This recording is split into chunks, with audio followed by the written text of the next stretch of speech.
నమస్తే అండి అందరికీ, మీడియా మిత్రులందరికీ. మీరే భవిష్యత్తులో ఈ రాష్ట్రాన్ని, దేశాన్ని రక్షించాలి. మీడియా మాత్రమే అది రక్షించగలదని నమ్మకం. ఎందుకంటే రాజకీయ పార్టీల మీద నమ్మకం పూర్తిగా సడలిపోతుంది, పోయింది కూడా. ఎందుకంటే నేను చాలా కాలం నుంచి, అంటే 1964లో ఒక పాట, శ్రీశ్రీ గారు రచించిన పాట, ఉందిలే మంచి కాలం ముందు ముందున, అంటే నిజంగా ఏదో మంచి కాలం వస్తుంది, మన భవిష్యత్తు అంతా బాగుంటుంది అని అనుకున్న కుర్రోళ్ళలో నేను కూడా ఒకటిని. దాని గురించి నా శక్తివంతం లేకుండా నేను ప్రయత్నం చేశాను. బిగినింగ్ నుంచి ఏంటంటే నాది ఒక చిత్తశుద్ధితో కూడిన ప్రయత్నం. నేను ఏ పొలిటికల్ పార్టీకి పదవులు తీసుకోలేదు ఎక్కడ కూడా.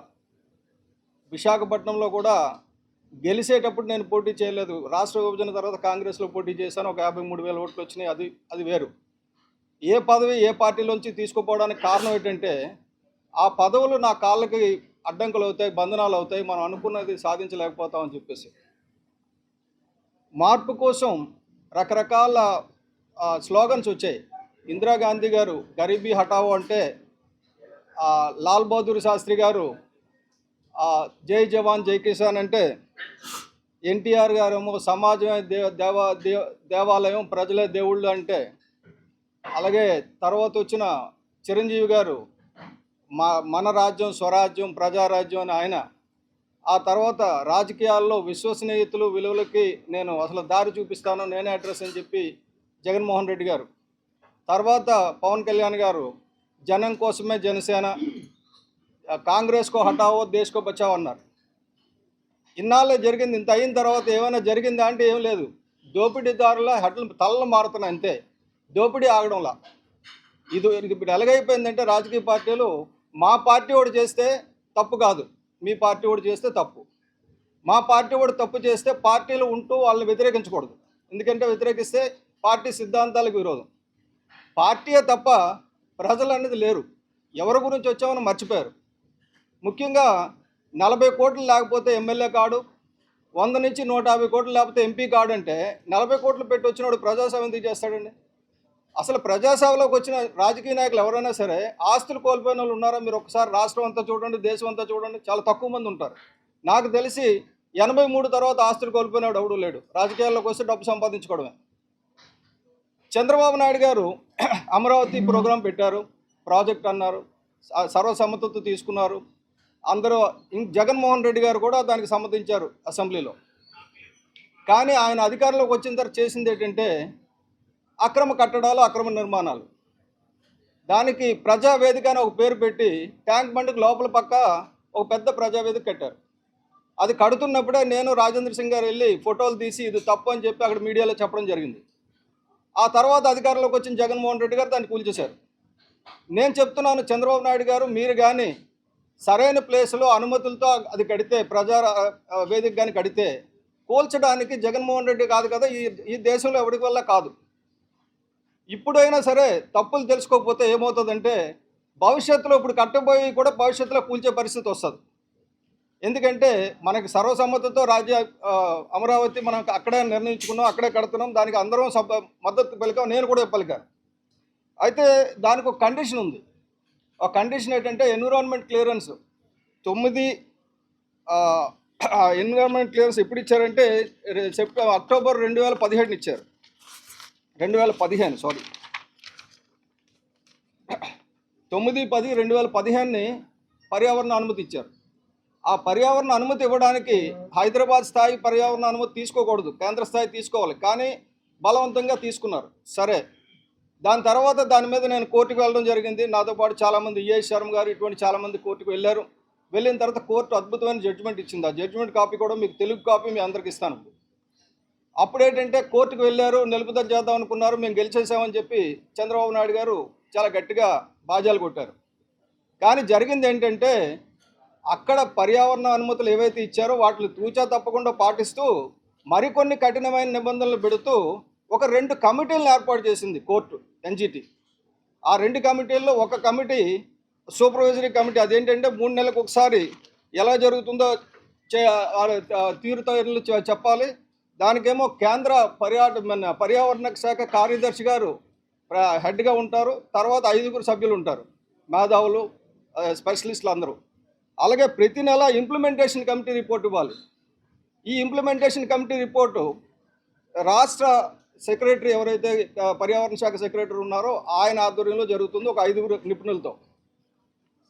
ఈ రెండు ఇప్పటి వరకు ఎప్పుడైనా చేశారా?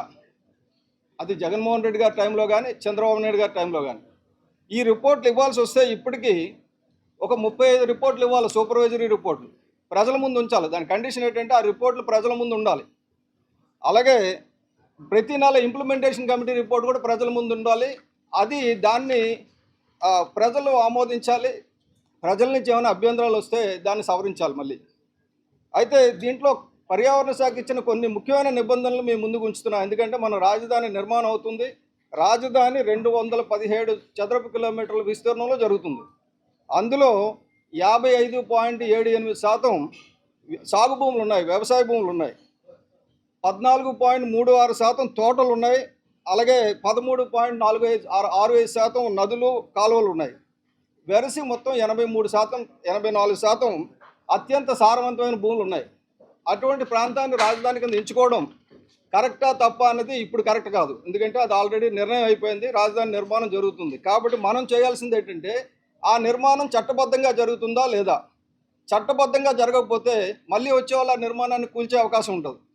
అలాంటి కూల్చే అవకాశం ఇవ్వద్దని సవనీయంగా రాష్ట్ర ప్రజల తరపున చంద్రబాబు నాయుడు గారికి మనవి చేస్తూ కొన్ని మీ ద్వారా ప్రజలకు కూడా తెలియజేస్తున్నా. మొట్టమొదటి ఏంటంటే బేస్ లైన్ మ్యాపింగ్ అని చెప్పి ఆ అమరావతి ఏరియాలో ఉన్న 25 గ్రామాల్లో ఉన్న 217 చదరపు కిలోమీటర్లు ఉన్న వాగులు, వంకలు, చెరువులు, కాలువల్ని సర్వే నెంబర్లతో సహా, ఏరియాతో సహా మ్యాప్ చేసి వాటిని టచ్ చేయొద్దు. మొట్టమొదటి కండిషన్ ఎకాలజీలో. తర్వాత ఇంకోటి ఏంటంటే బ్లూ గ్రీన్ ఇన్ఫ్రాస్ట్రక్చర్ అని చెప్పి నదికి సమాంతరంగా 2 నుంచి 3 కిలోమీటర్ల వరకు ఏ రకమైన డెవలప్మెంట్స్ చేయకూడదు. 2 నుంచి 3 కిలోమీటర్లు నది నుంచి. నది అంటే ఎక్కడ వస్తుందండి? High flood line. ఆ బండ్ కాదు, బండ్ దాటి వస్తుంది. అక్కడి నుంచి 3 కిలోమీటర్ల వరకు ఏం కట్టకూడదు, అంటే జరీబు భూములు టచ్ చేయకూడదు. అలాగే పట్టణ వ్యవసాయాన్ని ప్రమోట్ చేయాలి. పర్యావరణ సమతుల్యత కాపాడడానికి రాజధానిలో పెద్ద ఎత్తున అర్బన్ అగ్రికల్చర్ను ప్రోత్సహించాలి. సారవంతమైన బహుళ పంటల భూములను కాపాడడం ద్వారా ఆ ప్రాంతాన్ని ఒక జీవకళ ఉన్న నగరంగా అభివృద్ధి చేయాలి. నేను చెప్తున్నది కాదండి, చంద్రబాబు నాయుడు గారు, ఈసీ చెప్తున్నది. అంటే చాలామంది ఇప్పుడు ఏమంటే టీడీపీ వాళ్ళకి ఎలా ఉంటుందంటే ఈయన ఏదో వైసీపీ ఏజెంట్ ఇప్పుడు వచ్చి మాట్లాడుతున్నాడు. నేను ఇప్పుడు మాట్లాడాలా, కడుతున్నప్పుడు మాట్లాడా. కాబట్టి వైసీపీ నాయకులకి ఏంటంటే వాళ్ళ అధికారంలోకి వచ్చిన తర్వాత ఏమీ చేయలేదు కాదు, చెడగొట్టారు. కాబట్టి నేను వైసీపీని కూడా దుయ్యబడుతున్నా. ఇక్కడ నేను ఏ పార్టీ మనిషిని కాదు. కాబట్టి అదొకటి గుర్తుపెట్టుకోవాలి. ఆ బఫర్ జోన్ ఏదైతే ఉందో 100 మీటర్స్ చేయాలి. కొండవీటి వాగు, అలాంటి పాలవాగు, అటువంటి వాగులు 14 వాగులకి ఇరువైపులా 30 మీటర్లు బఫర్ జోన్ ఉండాలి. అక్కడ మొక్కలు మాత్రం పెంచాలి. నేను రిక్వెస్ట్ చేస్తున్నది ఏంటంటే ఈ ప్రభుత్వాన్ని ఈ రిపోర్ట్స్ అన్నీ అధికారికంగా ప్రజల ముందు ఉంచండి. అలాగే ఇప్పటివరకు ఏమైనా అవకతవకలు జరుగుంటే వాటిని ఇంకా ఆపేయండి. ఆపేసి ఇక మీద కట్టేది ఏదైనా సరే భవిష్యత్తులో ఎవరు వచ్చినా కూల్చడానికి వీల్లేంది కట్టండి. అంతేగాని మీరు వచ్చి కట్టడం, వాళ్ళు వచ్చి కూల్చడం. జగన్మోహన్ రెడ్డి వస్తాడు, ఒక కొండం తొలిచి ఒకటి కడతాడు, మీరు వస్తారు ఇది కాదంటారు. అప్పుడు జగన్మోహన్ రెడ్డి కొండం తొలిచి కట్టేటప్పుడు మీరేం చేస్తారో నాకు తెలియదు. ఇప్పుడు మీరు చేస్తున్నప్పుడు జగన్మోహన్ రెడ్డి ఏం చేస్తున్నాడో తెలియదు. మీరు తప్పులు చేస్తున్నప్పుడు జగన్మోహన్ రెడ్డి చూస్తూ కూర్చుంటున్నాడు. జగన్మోహన్ రెడ్డి తప్పులు చేస్తున్నప్పుడు మీరు చూస్తూ కూర్చున్నారు. ఇది ఇద్దరికి దొందుకు దొందే. చంద్రబాబు నాయుడు గారు కానీ, జగన్మోహన్ రెడ్డి గారు కానీ ఇద్దరిని నేను దుయ్యబడుతున్నా ఈరోజు.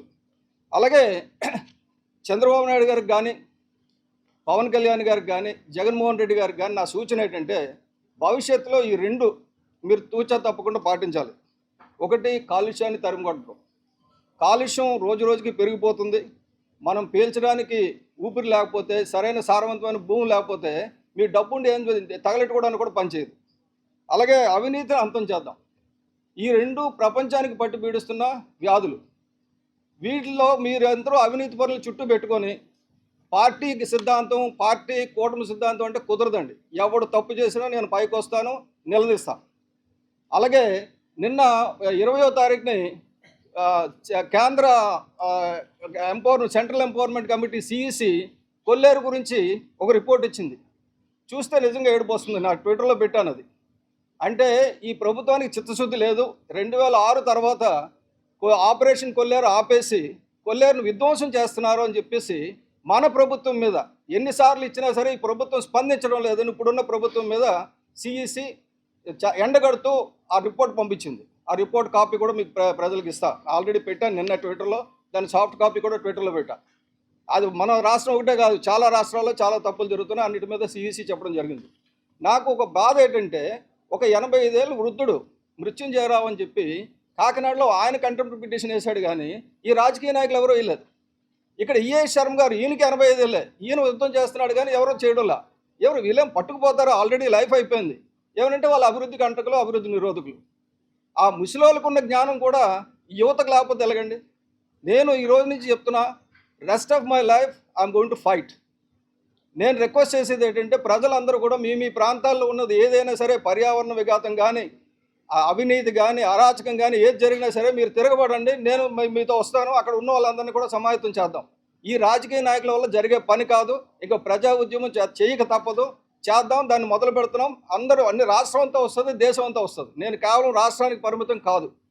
ఇటువంటి కార్యక్రమాలు మేము దేశం అంతా చేస్తున్నాం, నేను రాజేంద్ర సింగ్ గారు కలిసి.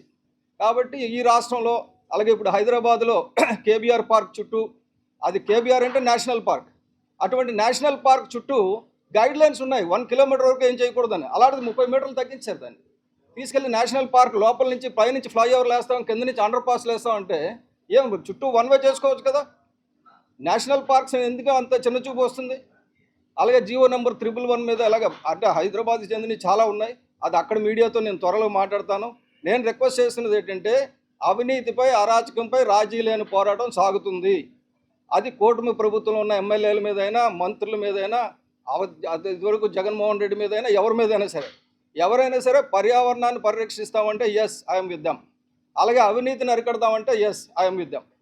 ఈ రెండు మీకు చెప్పడానికని, మిమ్మల్ని అందరినీ మీతో పాటు ప్రజలను భాగస్వామ్యం చేయడానికని మీ ముందుకు వచ్చాను. ఇంకేమైనా ప్రశ్నలు ఉంటే అడగచ్చు.